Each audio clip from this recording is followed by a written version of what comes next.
Emisión.net.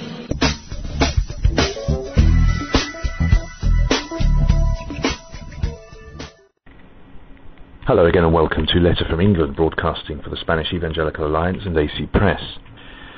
This week we're looking at a very interesting ruling from the Constitutional Court, which has decided that it is not unconstitutional for the Catholic Church to sack an RE teacher, technically not to renew their contract, who is living with a man who is not her husband. The decision was based on the fact that religious education goes beyond the mere transmission of knowledge, in their opinion, and that a person's aptitude to teach the subject may imply demands on that person's private life. And this has got the whole country in a tiz this week. The Evangelical Alliance, the Catalan Socialist Party, and others have all expressed their disagreement with the court's decision. And yet I wonder. Maria del Carmen Gallego, one of 17,000 Catholic RE teachers in Spanish state schools, taught for 10 years in the Canary Islands before learning in the year 2000 that her contract was not being renewed because she was living with her boyfriend, having separated from her husband. A local court case did not find in her favour, nor has the Constitutional Court now, at least on the broader issue of principle. Magistrates will examine her case specifically if she appeals against this decision. Now, the legal debate centres on a possible contradiction between the 1978 Constitution and the special agreement or accords signed by the Vatican and the then Spanish government 1 year later.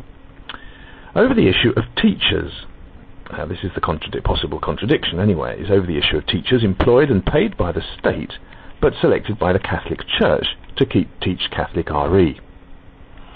Perhaps I should explain that in Spain currently, in state schools, pupils may opt for confessional RE classes, that is specifically Catholic, Muslim, Jewish or Protestant or Evangelical religious education classes taught by teachers appointed by recognized representative groups or federations within those religious communities.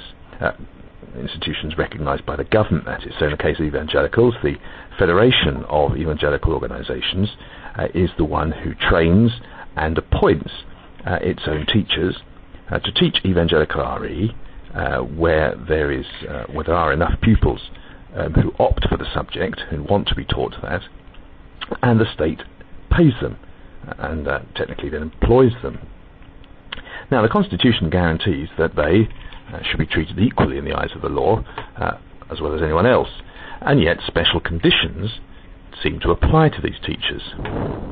So the Catholic Church, upon learning that one of its teachers is living in adultery, can refuse to renew their contract, and the Constitutional Court has now ruled that because of the nature of the subject they teach, it is reasonable that the religious authorities whom they represent vet their private lives to see if they are suitable for the position. According to the court, it's reasonable that they stand out for their correct doctrine and the witness of their Christian lives. Well, that's quite an astonishing comment. From the court ruling, it sounds more like the pastoral epistles. Now, Gallego's legal advisers are working on the claim that the powers which the Catholic bishops exercise over their RE teachers is unconstitutional. Contracts are awarded on the basis of religious and confessional suitability as defined by canonical law, which in practice, these lawyers argue, is untouchable by the state. The court, though, while recognising that this does not mean that the state cannot ensure that all due legal requirements towards the teachers are met, it is based on the recognition that the Catholic Church is free to choose whom it deems fit to teach its creed. This, says the court, is a guarantee of the freedom of churches to teach their doctrine without state interference. It adds that the Church's demand to be able to choose its own teachers is not an irrational one, but coherent within the principle of state neutrality on religious matters and on church-state separation.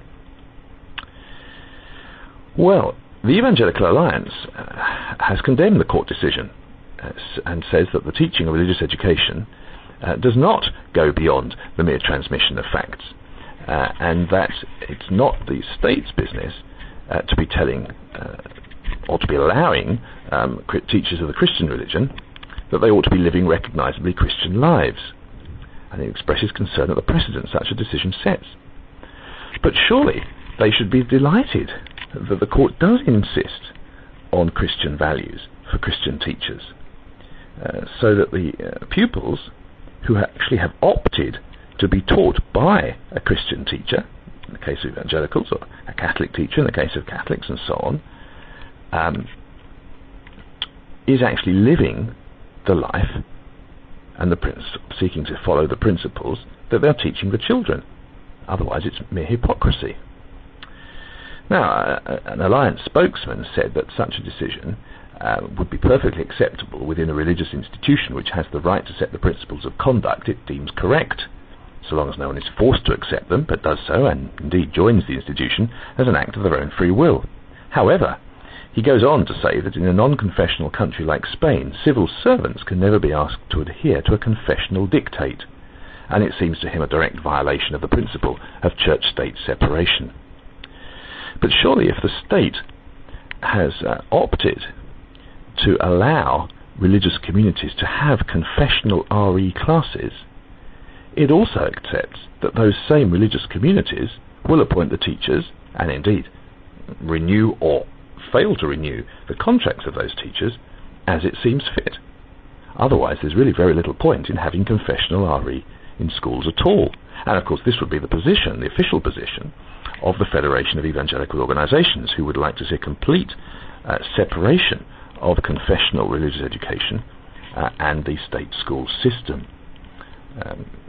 For evangelicals, of course, this would really mean the end of any evangelical education, and that would be very sad, particularly for the many gypsy pupils from an evangelical background who receive evangelical teaching in their schools and perhaps have very limited, if any, opportunity to receive that teaching outside the state school system. The Catalan Socialist Party have also added their two pennyworth and have argued that Spain should modify its special agreement with the Vatican so as to avoid the situation whereby Catholic RE teachers are sacked by the Catholic Church for reasons not to do with their professional ability or conduct. Well, one can understand that a secular political party might come to that conclusion. One might also agree that it's high time the special agreement between the Vatican and the Spanish government signed back in 1979 be revised or modified. But really one, at least I personally believe that the decision by the Constitutional Court to rule that Christian teachers or teachers of the Christian religion actually live according to the dictates of the principles they're teaching is actually a very good ruling, and one which should be applauded and encouraged. Thank you for listening to Letter from England, broadcasting at emission.net each week. Goodbye for now.